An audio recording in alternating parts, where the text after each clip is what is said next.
اور کچھ اسکالر اس طرح کی باتیں بھی کر رہے ہیں کہ ٹھیک ہے بھائی, جب بہو پہ لازم ہے کہ ساس سسر کی خدمت کرے تو داماد پہ بھی لازم ہے کہ وہ بھی اپنے بیوی کے ماں باپ کی خدمت کرے.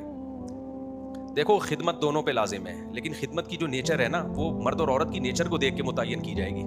مردوں کی خدمتوں کا انداز کسی اور طرح سے ہوتا ہے, عورت کی خدمت کا انداز کسی اور طرح سے ہوتا ہے. عورت رخصت ہو کے آپ کے گھر میں آپ کی فیملی کا حصہ بنتی ہے, پھر جب سب رہتے ہیں تو سب ایک دوسرے کا خیال کرتے ہیں. مرد باہر کے کام کرتا ہے اور عورت گھر کے کام کرتی ہے. اب عورت آپ کے گھر میں رہتی ہے, اس کا صبح شام آپ کے ساس سسر سے واسطہ پڑتا ہے. ہم کہیں کہ اس نے 3 گھنٹے آپ کے ساس سسر کی خدمت کی ہے, یعنی آپ کے ماں باپ کی خدمت کی ہے, لہذا مرد کو چاہیے سسرال جا کے وہ بھی 3 گھنٹے بیوی کے اماں ابا کی خدمت کرے. یہ پاگل پنے کی علامت ہے.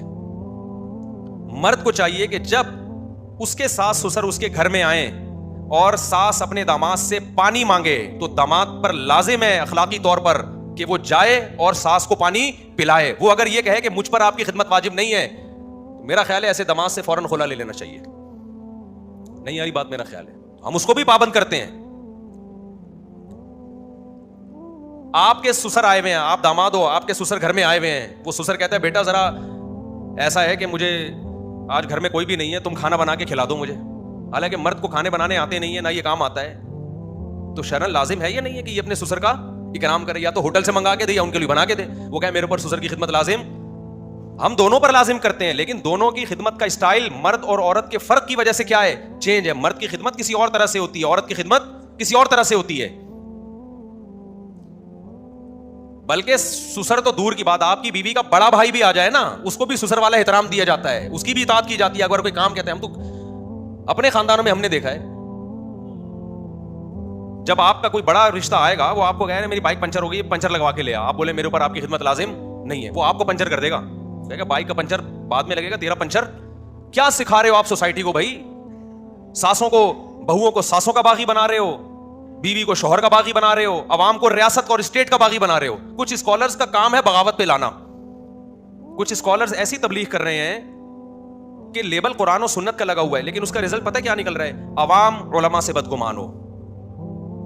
جب علماء سے بدگمان ہوگی تو بند گلی میں آ کے کھڑی ہو جائے گی, ٹھیک ہے نا, تھوڑے دن آپ کو فالو کرے گی, اس کے بعد آپ کے پاس بھی کوئی پیکج ہے ہی نہیں, کوئی قانون نہیں ہے آپ کے پاس, کچھ بھی نہیں ہے, کچھ ہوائی باتیں ہیں, تو آپ کو بھی بھول جائے گی, ملحد ہو جائے گی. تو عوام کو مولویوں سے, علماء سے باغی بنانا, لوگوں کو, عوام کو اسٹیٹ سے باغی بنانا, یہ خوب اچھی طرح سمجھ لو. کچھ لوگ یہ کر رہے ہیں. حالانکہ اسلام کیا کہتا ہے, عوام اسٹیٹ کی باغی بنے یا اسٹیٹ کو مان کے چلے, جب تک 100% اسٹیٹ شریعت کے خلاف بات نہیں کرتی. عوام اسٹیٹ کے خلاف, لوگ مولویوں کے خلاف, اور بیوی شوہر کے خلاف, بہویں ساسوں کے خلاف, اولاد ماں باپ کے خلاف.